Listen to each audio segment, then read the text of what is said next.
चुनाव आयोग आज पूरे देश में एसआईआर इसकी तारीखों को लेकर अपना ऐलान कर सकता है। यानी कि पहले चरण में आखिर वो कौन से राज्य हो सकते हैं, वो कितने राज्य शामिल हो सकते हैं जो अब एसआईआर का हिस्सा बनने जा रहे हैं।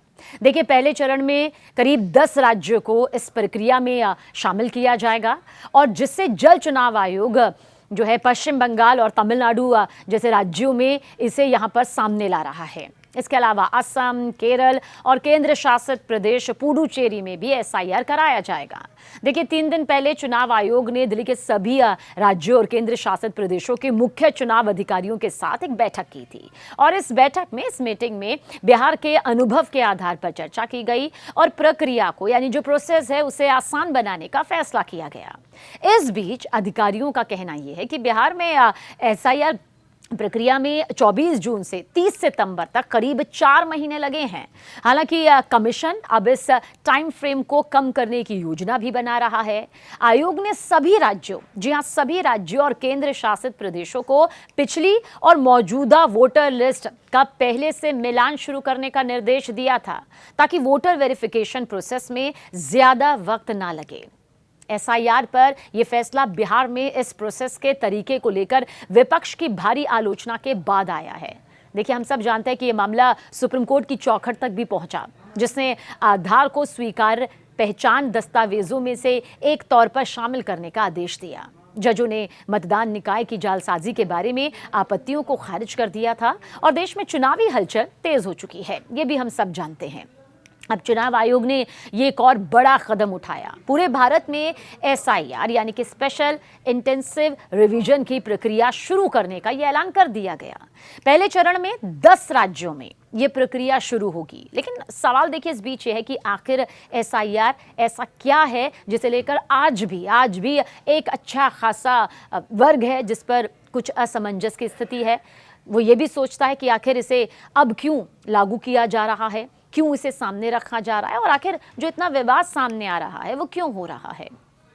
एसआईआर जिसका मतलब क्या है, स्पेशल इंटेंसिव रिवीजन यानी कि विशेष गहन पुनरीक्षण। साधारण भाषा में कहें तो ये मतदाता सूची की एक तरह की सफाई या जांच पड़ताल की प्रक्रिया है।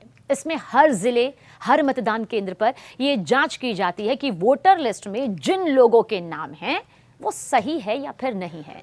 इसमें मृतकों के नाम हटाए जाते हैं, उन लोगों के नाम डिलीट किए जाते हैं जो अब उस इलाके में रहते ही नहीं या जिन्होंने कहीं और जाकर अपना नया वोटर आईडी कार्ड बनवा लिया है, और साथ ही 18 साल पूरे वो कर चुके नए युवाओं के भी नाम इसमें जोड़े जाते हैं ताकि आने वाले चुनाव में वो अपने मतदान का इस्तेमाल कर पाए, इस अधिकार को देख पाएं, सह पाएं, जी पाएं और समझ पाएं कि आखिर उन्हें अपने इस अधिकार का पालन किस तरह से करना है। चुनाव आयोग का कहना है कि एसआईआर का मकसद सिर्फ एक है, मतदाता सूची को साफ, सटीक और भरोसेमंद बनाना।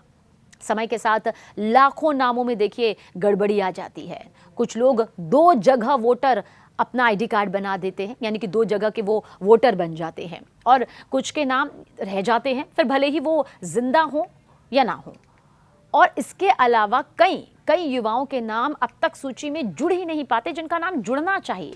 ये सभी वो गड़बड़ियां हैं, ये सभी वो खामियां हैं जिन्हें ठीक करने के लिए ये गहन पुनरीक्षण जरूरी माना गया। अब हाल ही में बिहार में एसआईआर लागू हुआ था, जहां लाखों नाम हटाए गए और नई मतदाता सूची तैयार की गई। इसके बाद अब आयोग ने यह तय किया कि यह प्रक्रिया पूरे देश में लागू होगी।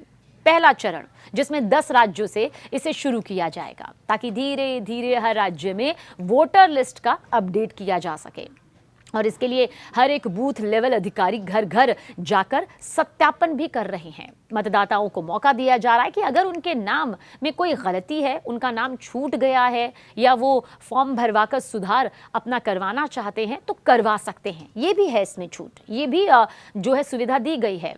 लेकिन इस पूरी प्रक्रिया में सियासत पहले से ही गरमाई हुई है और अब भी गरमा रही है। विपक्षी दलों ने आरोप लगाया कि एसआईआर के नाम पर बड़े पैमाने पर वैध मतदाताओं के नाम सूची से हटाए जा रहे हैं। उनका कहना है कि आधार कार्ड या अन्य दस्तावेजों की मांग ऐसे नागरिकों के लिए मुश्किल पैदा कर सकती है जिनके पास कागज पूरे नहीं हैं, जैसे प्रवासी मजदूर, गरीब तबके के लोग या बुजुर्ग। उनका डर यह है कि लोग अनजाने में मतदाता सूची से बाहर हो सकते हैं।